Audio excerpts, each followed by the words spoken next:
हमेशा की तरह इस लर्निंग वीडियो में आपका स्वागत है। दोस्तों, ट्रेडिंग सीखने के शुरुआती दिनों में मैंने YouTube में ट्रेडिंग से रिलेटेड एक एक टॉपिक पर कई कई वीडियोस देखी हैं, पर फिर भी कॉन्सेप्ट क्लियर नहीं होता था। YouTube में ट्रेडिंग से रिलेटेड हर एक टॉपिक पर बहुत सारे नॉलेजेबल वीडियोस हैं। कई सारे सक्सेसफुल ट्रेडर्स यहाँ कंसिस्टेंटली अपने आइडियाज़ शेयर करते रहते हैं। और अगर आप नए हैं, ट्रेडिंग सीखना चाहते हैं, तो मेरी सलाह है कि आपको भी ट्रेडिंग सीखने के लिए इन वीडियोस को देखना चाहिए। इस वीडियो के थंबनेल से आप समझ गए हैं कि मैं यहाँ कैंडलस्टिक्स के बारे में बताने वाला हूँ और यह पार्ट 1 है।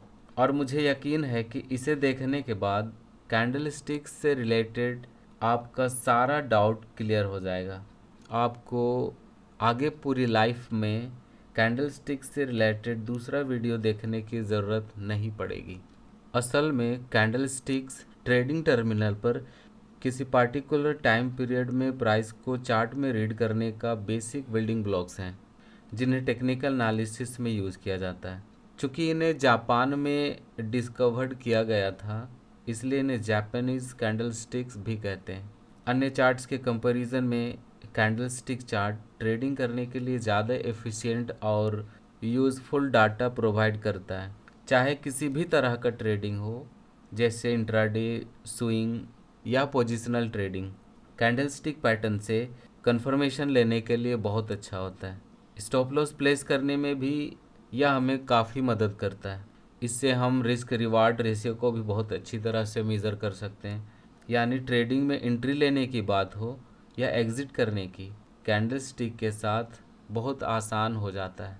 हर एक कैंडल स्पेसिफिक स्क्रिप्ट के प्राइस और ट्रेडर्स के बिहेवियर्स यानी ग्रीड, फियर और होप को रिफ्लेक्ट करता है। हम यहाँ देखेंगे कि कैंडलस्टिक प्राइस चार्ट में किस तरह से अलग अलग टाइप्स के कैंडल्स बनते हैं और वे हमारे लिए क्या मायने रखते हैं। किस तरह से कैंडल्स के कॉम्बिनेशन को ट्रेडिंग अपॉर्चुनिटी फाइंड आउट करने के लिए यूज़ कर सकते हैं, और कोई कैंडल पैटर्न हमें किसी शेयर की प्राइस के बारे में क्या कहता है। शेयर मार्केट में हमारी सक्सेस दो चीज़ों पर डिपेंड करता है। पहला, हम किस स्टॉक में ट्रेड करते हैं, यानी राइट स्टॉक का सिलेक्शन, और दूसरा, हम उसमें कब एंट्री करते हैं। कोई भी पोजीशन जिसे सही समय पर नहीं लिया गया हो, वह सिलेक्टेड टाइम पीरियड के अंदर डिज़ायर्ड रिजल्ट नहीं देगा। अगर हम कैंडलस्टिक्स को सही से सीख जाएंगे तो ट्रेड को सही टाइमिंग में एग्जीक्यूट कर पाएंगे, यानी एंट्री और एग्ज़िट को सही समय में कर पाएंगे। जब हम कैंडलस्टिक से रिलेटेड क्वेश्चंस गूगल करते हैं तो बहुत सारी चीज़ें देखने को मिलती हैं। कई ग्रेट ऑथर्स हैं जिन्होंने अपने तरीके से किताबें लिख रखी है। कैंडलस्टिक्स के साइजेस और शेप्स के आधार पर अलग अलग नाम रखे गए हैं। शेयर मार्केट से रिलेटेड बहुत सारी चीज़ें हैं जो ट्रेडिंग में यूज़ नहीं होते हैं, पर फिर भी जानना ज़रूरी होता है। मतलब हर कैंडलस्टिक पैटर्न एक्शनेबल नहीं होता है, कुछ को सिर्फ ऑब्जर्व करना चाहिए। आइए हम यहाँ कैंडलस्टिक्स को प्रैक्टिकल अप्रोच के साथ स्टडी करते हैं। बैक टेस्टिंग भी करेंगे और आप भी फॉरवर्ड टेस्टिंग ज़रूर करिएगा। टॉपिक को गूगल भी करते रहिए जब तक कि आप सेटिस्फाई नहीं होते हैं। जब लगेगा कि आपको कॉन्सेप्ट क्लियर हो गया है, तब एक अलग तरह का कॉन्फिडेंस आता है।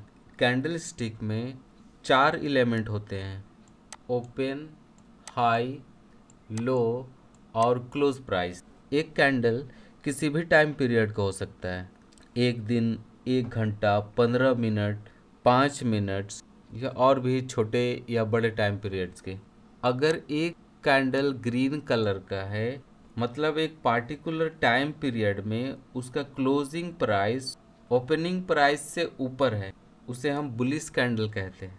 और बाइंग ऑर्डर हमेशा ग्रीन कैंडल के फॉर्मेशन पर ही करना चाहिए। इसके ऑपोजिट, अगर क्लोजिंग प्राइस ओपनिंग प्राइस के नीचे है तो कैंडल का कलर रेड होता है, जिसे हम बियरिश कैंडल कहते हैं। और सेलिंग करने के लिए हमेशा रेड कैंडल को देखना चाहिए। यहाँ हमने सीख लिया कि ग्रीन कैंडल पर ही बाइंग करेंगे और रेड कैंडल पर ही सेलिंग करेंगे। मतलब क्लोजिंग प्राइस बहुत इंपॉर्टेंट है। कैंडल स्टिक में अपर शेडो, जिसे हम विक या टेल भी कहते हैं, एक पार्टिकुलर टाइम पीरियड में किसी स्क्रिप्ट के हाईएस्ट प्राइस जर्नी को दर्शाता है और lower shadow lowest price journey को दर्शाता है।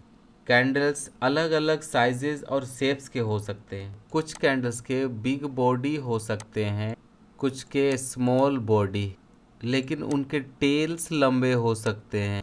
कुछ में अपर शेडो नहीं भी हो सकता है, या तो किसी में टेल तो है पर बॉडी नहीं होता। असल में हर कैंडल एक पार्टिकुलर टाइम पीरियड में स्क्रिप्ट के प्राइस और ट्रेडर्स के बिहेवियर्स को दर्शाता है। एक कैंडल में ट्रेडर्स के इमोशंस, ग्रीड, फियर और होप का पता चलता है। आगे मैं कुछ अलग अलग तरह के कैंडल्स का एग्जाम्पल दिखाऊंगा और उसके मीनिंग को भी समझने का कोशिश करेंगे कि कैसे कैंडल्स के कॉम्बिनेशन को ट्रेडिंग अपॉर्चुनिटी ढूंढने के लिए टेक्निकल एनालिसिस में यूज़ करते हैं। एक कैंडल स्टिक पैटर्न स्क्रिप्ट के प्राइस के बारे में क्या कहना चाहता है। कैंडल स्टिक्स पैटर्न से हम इम्पोर्टेंट सपोर्ट और रेजिस्टेंस को भी फाइंड आउट कर सकते हैं। बहुत सारे कैंडल स्टिक्स पैटर्न्स हैं जो मार्केट के अंदर के अपॉर्चुनिटी को इंडिकेट करते हैं। कुछ पैटर्न्स बायर्स और सेलर्स के बीच के बैलेंस को इंडिकेट करते हैं, तो कुछ मार्केट में हो रहे बाइंग या सेलिंग प्रेशर को दिखाते हैं। कुछ पैटर्न्स ट्रेंड के कंटिन्यूएशन को, तो कुछ इंडिसिसिव मार्केट को इंडिकेट करते हैं। इससे पहले कि हम ट्रेडिंग शुरू करें, यह बहुत इम्पोर्टेंट है कि हम कैंडल स्टिक्स पैटर्न्स के बेसिक थ्योरी को प्रैक्टिकल अप्रोच के साथ परिचित हो लें। जिस तरह से कैंडल स्टिक्स पर किताबें लिखी गई हैं, सैकड़ों तरह के कैंडल स्टिक्स पैटर्न्स देखने पढ़ने को मिल जाएंगे, लेकिन अगर हम इन्हें कैटेगराइज करना चाहें तो 3 तरह के कैंडल्स में बांट सकते हैं: पावर कैंडल्स, रिजेक्शन कैंडल्स और इंडिसिसिव कैंडल्स।